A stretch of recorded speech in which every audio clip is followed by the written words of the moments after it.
सुभद्रा योजन सरकार जो एज लिमिटेशन थिला जहाँ 21 रु 60 वर्ष बयस मध्य से आवेदन करेंगे किंतु एबे बयस 21 है बहु जनकर ऑनलाइन रे रजिस्ट्रेशन हो पारना और बहु जन अच्छा जो मानक आउ दिन कईटा पर 21 पूर्व किंतु एपटे सरकार जो गाइडलाइन अनुसार से जो सुभद्रा योजना जो आवेदन जो शेष तारीख जो धार्य करा मार्च 31/2025 एवं यहाँ जो मैंने रहीगले अर्थात जो मान बयस 21 हो सारी जो मैंने 21 वर्ष पूजा दिन कईटा अच्छी से आग को ऑनलाइन रे आवेदन करेंगे ना सरकार से संबंधी कौन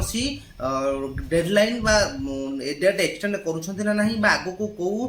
प्लानिंग रे से माने जो मैंने रहीगले से रेजिस्ट्रेशन करेंगे रेजिस्ट्रेशन करेंगे ना से अपडेट आज आपण मैंने वीडियो जानीपर आसतु आज हेल्पलाइन फोन करी ए समस्त विषय में अपडेट रहा एवं परे आम ए विषय आलोचना करिबा। जानिबा पई एक दबांतु सुभद्रा फॉर्म केउठरे आवेदन करिवे जानिबा पई 2 दबांतु सुभद्रा योग्यता विषय जानिबा पई 3 दबांतु सुभद्रा हेल्पलाइन प्रतिनिधिका सह जोगाजोग करिबा पई 9 दबांतु प्रशिक्षण और गुणवत्ता निमंते आपनका कॉल टी को रिकॉर्ड करा जाउछि। नमस्कार सुभद्रा हेल्पलाइन को आपको स्वागत दयाकोरी सुभद्रा योजना संबंधित प्रश्न कहतु। नमस्कार मैडम। नमस्कार मैडम जहाँ कि सुभद्रा योजनार जो आवेदन शेष तारीख रही मार्च 31/2025 तारीख एवं जो मानकर जो एज लिमिटेशन था सुभद्रा योजनार 21 रु 60 मध्य से आवेदन करेंगे एवं 21 वर्ष है रेजिस्ट्रेशन नेउना जहाँकि गवर्नमेंट जो गाइडलाइन जहाँ आम जापर मार्च 31/2025 अच्छी तो तापर जेहेतु से रेजिस्ट्रेशन करना कौन करना जदि रेजिस्ट्रेशन न कर मार्च 31 पर किसी डेट एक्सटेंड कर अच्छी कि नहीं से रिगार्डिंग फोन करी। आज्ञा निश्चिंत भाव सर आम आपको हेल्प करूँ तो आप मैडम जो आधार नंबर जो आधार जो डेट ऑफ बर्थ रोचे से डेट ऑफ बर्थ कहते सर आम आपको चेक कर जनइबू। 14/10/2003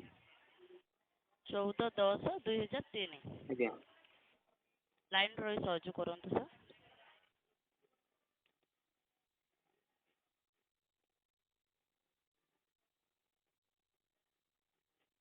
आगे सूचना देवाक चाहूँ सर जेहेतु मैडम को जो गाइडलाइन अनुसार मैडम को डेट ऑफ बर्थ रोनी सर होना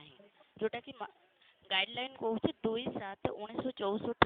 1/7/2003 भितर जो मानकर डेट ऑफ बर्थ रोचे से माने मार्च मास 31 तारीख भितर अप्लाई करि पारिबे।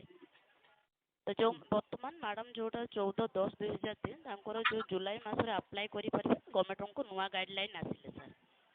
ताले माने जुलाई रे आवेदन करि परिबे।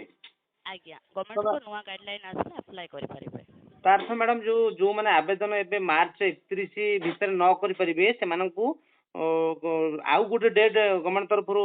आसबाक जाउछि कि। आज्ञा सर बहुत जल्दी आसबाक जाउछि तेणु से डेट फिक्स है नहीं वर्तमान तो आप अपेक्षा करंतु सर। निश्चय मैडम थैंक यू मैडम।